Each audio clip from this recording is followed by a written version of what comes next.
PV Sindhu के माथे पर एक ये छोटा सा डिवाइस क्या कर रहा था?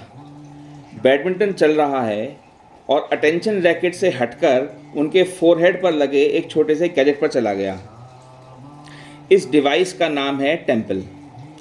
ये एक एक्सपेरिमेंटल फोरहेड वेरिएबल है जिसे ब्रेन में ब्लड फ्लो और ऑक्सीजनेशन से जुड़े सिग्नल्स ट्रैक करने के लिए डेवलप किया जा रहा है।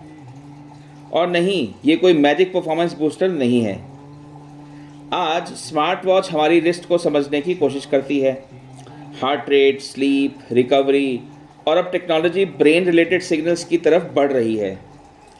शायद फ्यूचर स्पोर्ट्स में सिर्फ बॉडी नहीं, ब्रेन भी डैशबोर्ड पर दिखाई देगा, लेकिन फाइनल डिसीजन इंसान का ही रहना चाहिए। अब पूरी कहानी समझते हैं। इस समय न्यू दिल्ली में BWF वर्ल्ड चैम्पियनशिप्स चल रही हैं।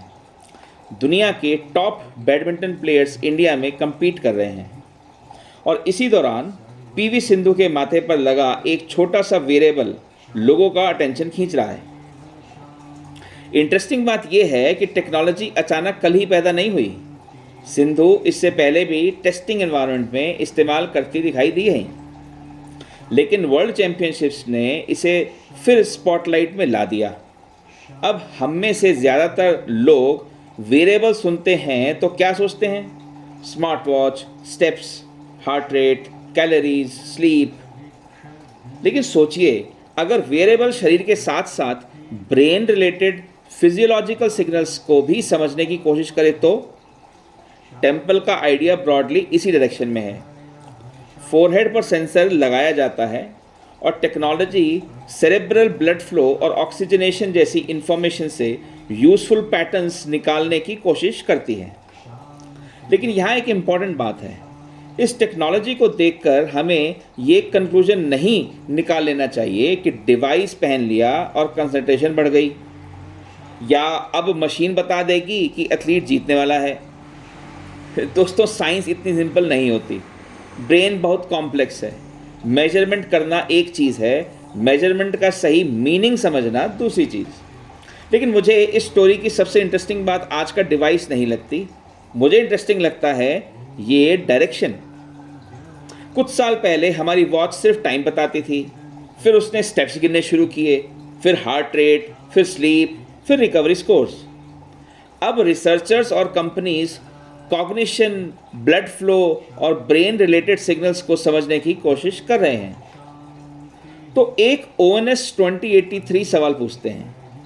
आज 2026 में एथलीट का कोच कह सकता है, आज थोड़ा टायर्ड लग रहे हो। लेकिन इमेजिन कीजिए, 2083 में ट्रेनिंग शुरू होने से पहले एक एथलीट का पर्सनल सिस्टम क्या कहेगा? मसल्स रिकवर्ड हैं, लेकिन कॉग्निटिव फटीग अभी हाई है। रिएक्शन स्पीड बेसलाइन से 7% नीचे है। आज फिजिकल प्रैक्टिस नॉर्मल रखिए, लेकिन हाई प्रेशर डिसीजंस ड्रिल्स कम कीजिए। क्या ऐसा फ्यूचर पॉसिबल है? हम अभी नहीं जानते, लेकिन आज की टेक्नोलॉजी को देखकर यह डायरेक्शन पूरी तरह साइंस फिक्शन भी नहीं लगती। Variables, AI, biosensors, real time analytics, personalised trainings, ये सारी टेक्नोलॉजीज पहले से ही एग्जिस्ट करती हैं दोस्तों। आगे सवाल होगा कि हम इन्हें कितना एक्यूरेट, सेफ और यूज़फुल बना पाते हैं। और एक और बहुत इंपॉर्टेंट सवाल होगा, इस डेटा का मालिक कौन होगा? एथलीट, कोच, टीम, स्पॉन्सर या इंश्योरेंस कंपनी? क्योंकि टेक्नोलॉजी पावरफुल होती जा रही है तो प्राइवेसी भी उतनी ही इंपॉर्टेंट होगी। मेरे हिसाब से पॉजिटिव फ्यूचर सिर्फ वही नहीं है जहां मशीन हमें ज़्यादा डेटा दे। पॉजिटिव फ्यूचर वो है जहां टेक्नोलॉजी इंसान को स्ट्रॉन्गर डिसीजन लेने में हेल्प करे, उनका कंट्रोल छीन ना ले। तो अगली बार अगर आप किसी एथलीट के माथे पर कोई स्ट्रेंज गैजेट दिखाई दे तो शायद सवाल सिर्फ ये नहीं होना चाहिए, ये क्या है?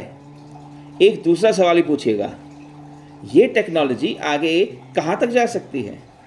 आज स्मार्ट वॉच रिस्ट तक पहुँच चुकी है, कल शायद ब्रेन रिलेटेड परफॉर्मेंस सिग्नल्स तक पहुँचे, और 2083 तक शायद एथलीट के पास एक ऐसा इंटेलिजेंट ट्रेनिंग कंपेनियन हो जो शरीर, रिकवरी, स्लीप, रिएक्शन और कॉग्निटिव लोड सबको एक साथ समझ सके। लेकिन मैं एक चीज़ नहीं बदलना चाहूँगा, फाइनल जजमेंट इंसान का।